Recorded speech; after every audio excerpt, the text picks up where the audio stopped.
Fala galera, beleza? Sejam bem-vindos a mais um vídeo e hoje a gente vai falar sobre o tour de despedida do John Cena. O que ele vem sendo até agora, se ele tá sendo bom, se ele não tá sendo. Mas antes de tudo, deixa o like, não se esqueça aí de comentar aí embaixo o que você acha desse Farewell Tour do John Cena. Você tá gostando? Você tá achando uma decepção?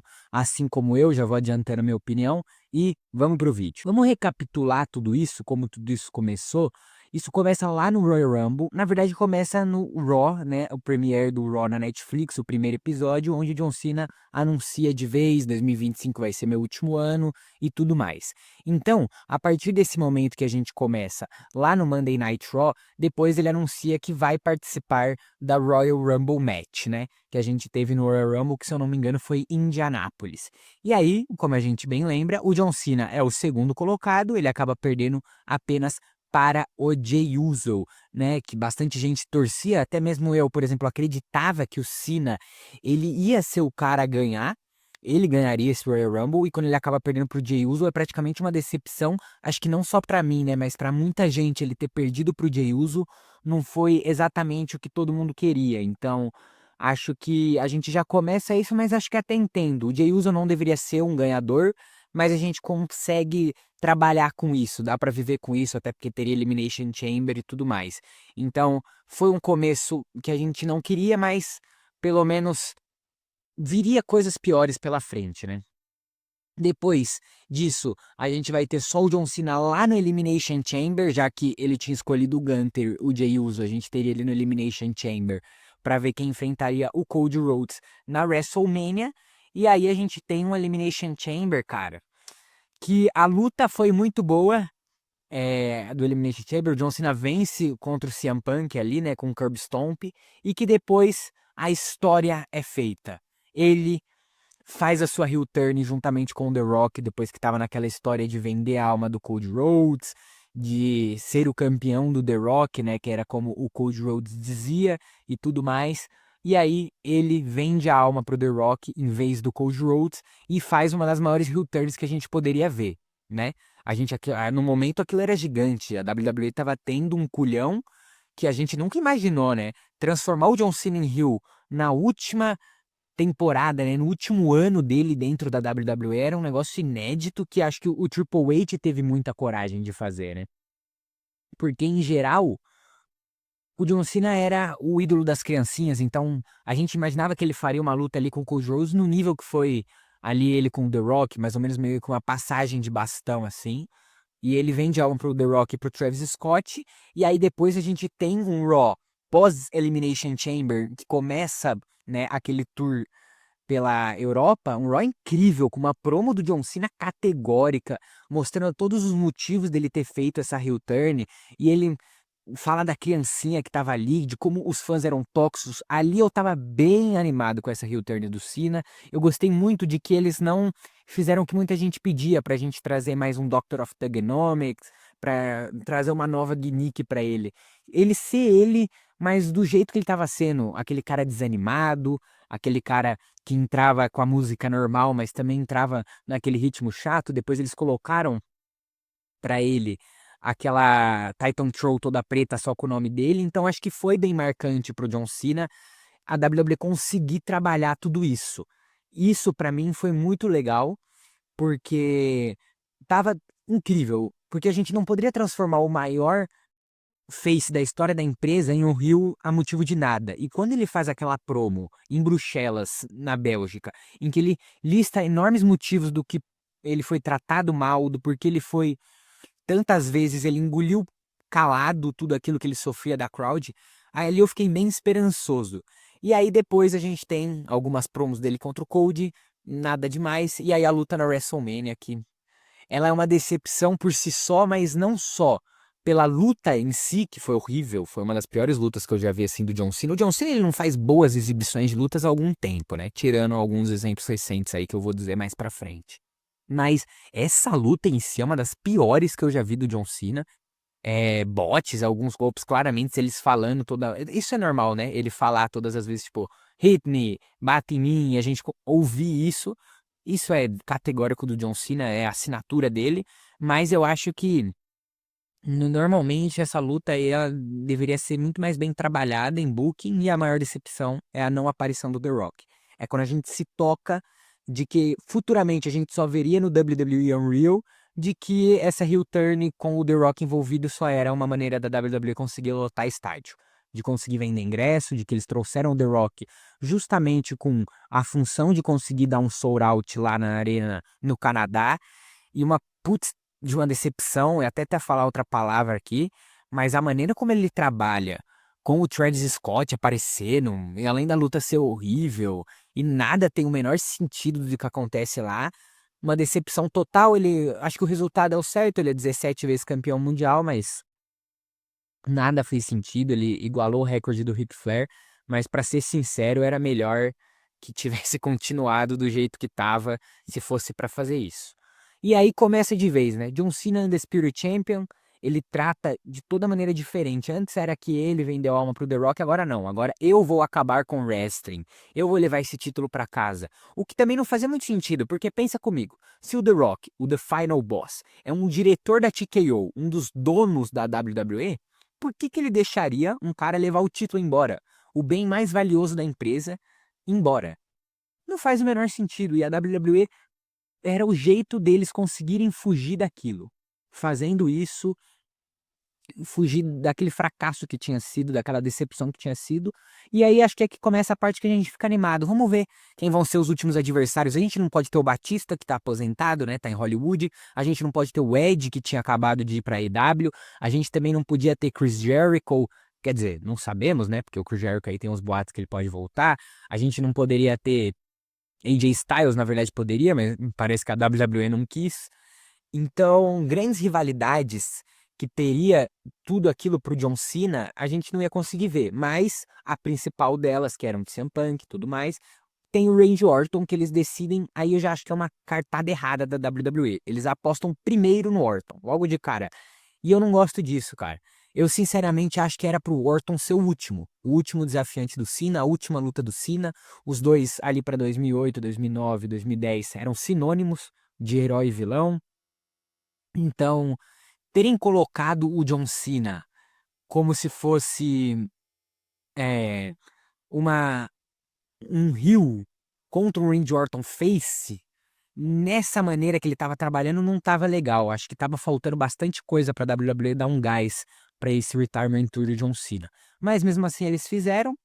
A luta em si foi boa, comparado ao que a gente ia vendo do Cena, cara. Acho que foi uma luta com um storytelling maneiro, com alguns spots ali legais, teve aí depois o envolvimento do R-Truth, mas foi mais legal do que eu imaginava do que seria, né? Porque as aparições do Cena iam sendo bem chatas.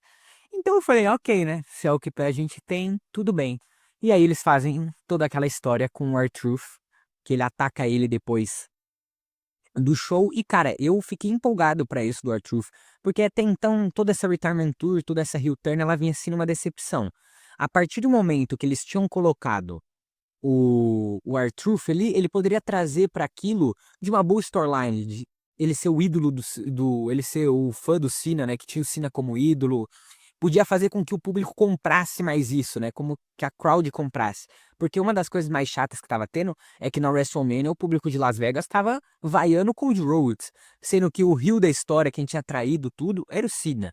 Então acho que trazer o R-Truth, que era um cara tão amado e tudo mais, era bem importante pra WWE continuar trabalhando ele. Mas foi aquela decepção que a gente viu. Os caras fizeram uma luta no Saturday Night Main Event que eu não achei legal, né? Eu achei ela bem decepcionante. E aí eles demitiram o R-Truth. Simplesmente do nada demitem o R-Truth, sendo que ele estava envolvido literalmente na maior storyline que a WWE tinha para entregar no momento, né? Tirando aquela do The Vision que estava sendo formado. Então, não faz sentido algum, tem toda aquela comoção pelo R-Truth e eles fazem uma rivalidade no Money in the Bank para colocar o John Cena para enfrentar um combate de duplas dele com o Logan Paul contra o Cody Rhodes. Tipo, qual o sentido, cara? Pra que isso? A gente tá esperando AJ Styles, a gente tava esperando o Roman Reigns, que são caras relevantes na carreira do Cena, né? E do nada eles colocam esse combate de duplas. A gente tava esperando o Punk ainda, que não tinha no momento. Então, uma grande decepção pra colocar ele num combate de duplas com poucas datas faltando. Eu acho que era até legal já colocar ele contra o Logan Paul agora, e não lá na frente no Clash in Paris, que acho que era um combate legal de se ter. E do nada eles colocam ele nesse tipo de combate. Eu achei muito zoado. Aí tem o retorno do R-Truth, né? Ele acaba voltando depois de toda aquela comoção. Ele volta como Ron Killings, The Truth, que depois a WWE já estraga de novo. Eles fazem parecer que tudo aquilo era work e que, na verdade, o tempo inteiro esse era o plano, era o R-Truth não sumir da WWE, sim voltar e todo mundo achar que ele foi demitido. Horrível, horrível. O Triple H errou muito nisso. E uma grande decepção esse combate no Money in the Bank, que é meio sem pé, sem nem cabeça. Então, a gente não entende muito bem o porquê que fizeram isso. E aí, depois disso, tem novamente quando eles colocam ele contra o CM Punk, que aí sim eu acho que foi quase que o auge ali. Vou explicar o porque eu não acho que foi a melhor parte até agora. O Cody Rhodes, a gente saberia que ele voltaria a ser rival do Cena em algum momento, porque o Cena não iria embora com o título.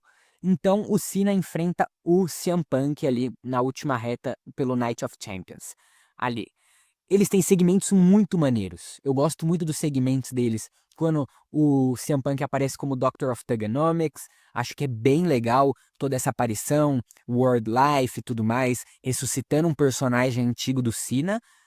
E a Pipe Bomb, que pra mim é o auge dessa heel turn, quando ele recria essa Pipe Bomb, obviamente a gente sabe do talento do Cena no microfone, e até mesmo pra atuar como personagem, né? Peacemaker que o diga. E aí, quando ele faz aquela Pipe Bomb, ele cita o nickname, o Claudio Castagnoli, o Matt Cardona, e copia, tipo, totalmente de linha por linha, fazendo referência, chama o CM Punk de capitalista.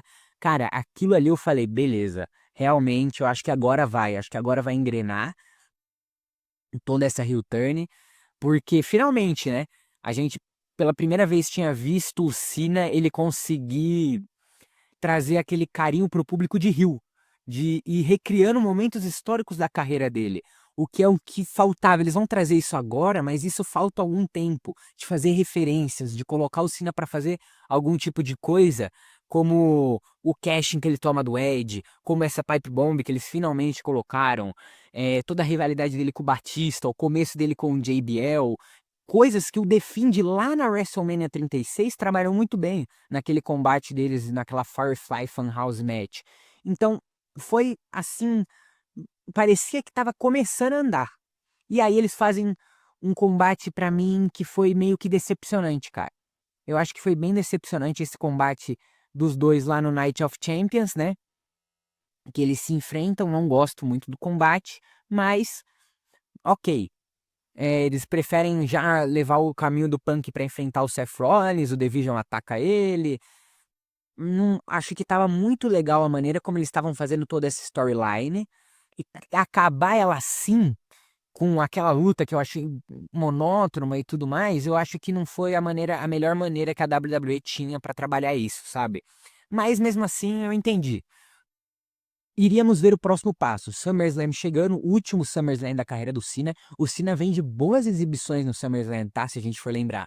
Luta dele contra o Roman Reigns no retorno em 2021, uma baita luta. E ele tem momentos marcantes, ele perdeu, ele toma uma squash do Brock Lesnar, querendo ou não, é marcante no SummerSlam. Ele tem rivalidades com o Edge no SummerSlam, rivalidades com o Orton no SummerSlam.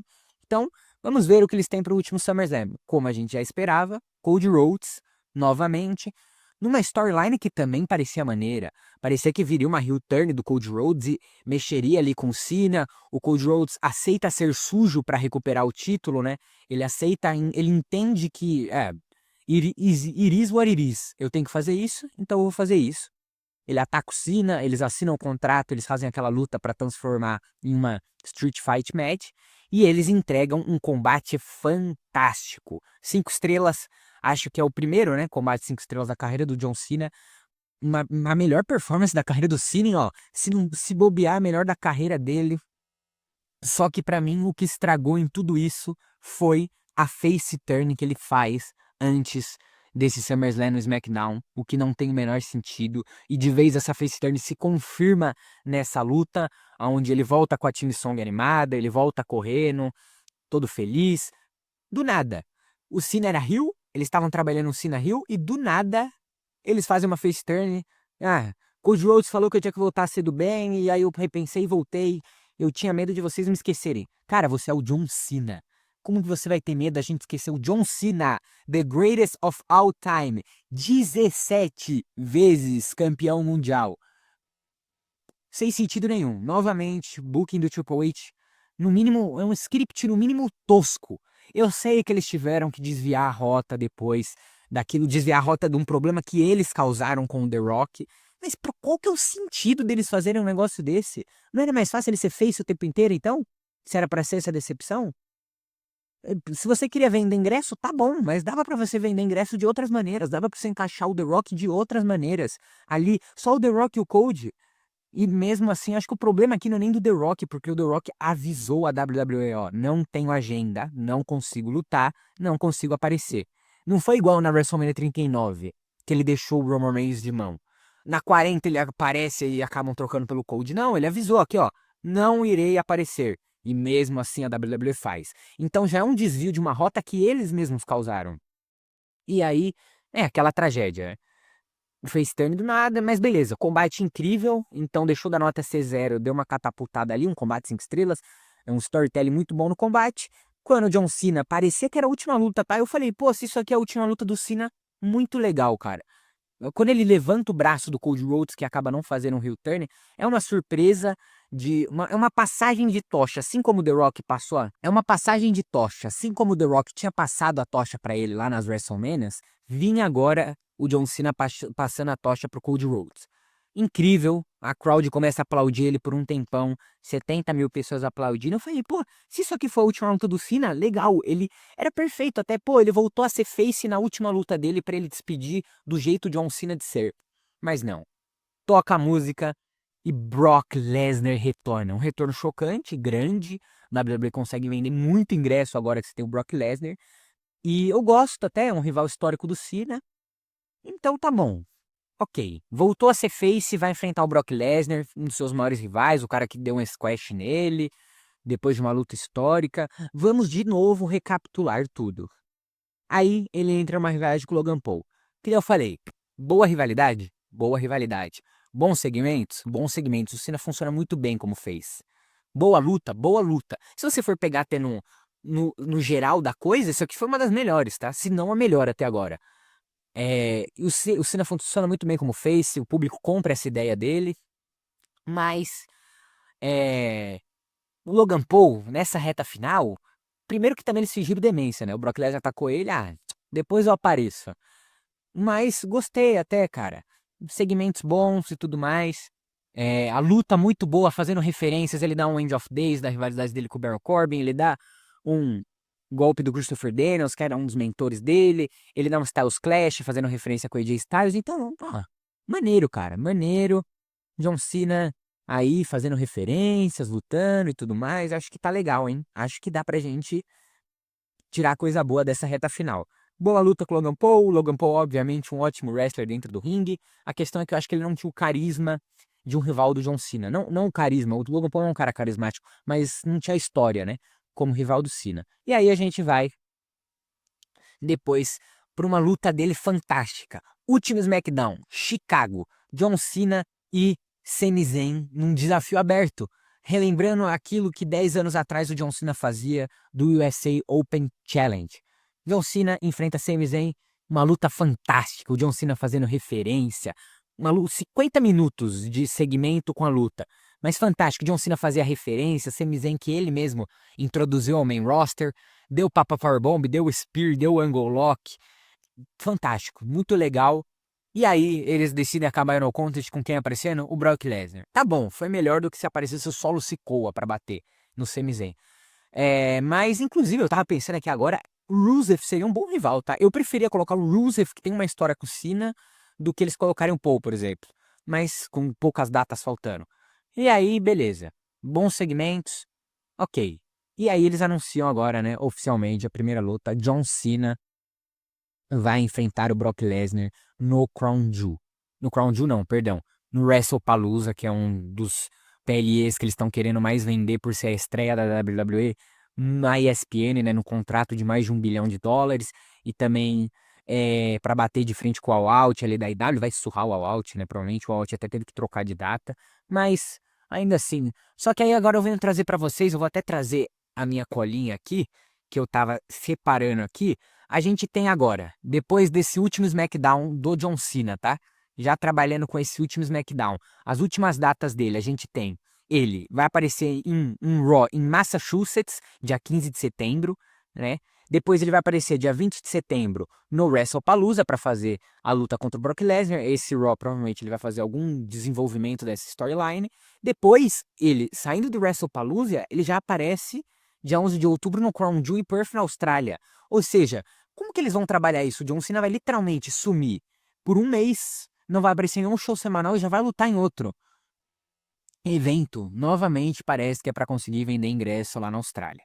Aí depois ele aparece em Boston, Massachusetts, onde ele queria que fosse a despedida dele, mas a WWE já mudou para Washington e vai enfrentar, não sabemos quem ainda, né, dia 10 de novembro. Depois ele aparece no Madison Square Garden, no último Monday Night Raw da carreira dele, dia 17 de novembro, e Survivor Series em San Diego, na Califórnia, dia 29 de novembro.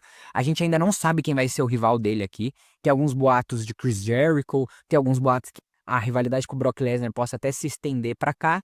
E ele fecha, dia 13 de dezembro, a carreira dele em um Saturday Night Main Event, que claramente vai ser, por mais que não seja um PLE, né, eles vão fazer total pro Cena. Muita gente especulava de ter um Ruthless Aggression e todo um tipo de storyline, mas não.